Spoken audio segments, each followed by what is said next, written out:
Welcome to the in front of me REALME GT Neo 2, and I'll show you how to enable ringtone volume on this device. So first you should go to the settings and scroll down to the sounds and vibration section.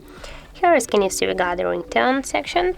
Now just to activate the ringtone volume, swipe with the finger this dot to the right side. And also we got the second way. Just be sure that this volume button function section is just switched to the ringtone volume, not to the media. And now here on the left side you just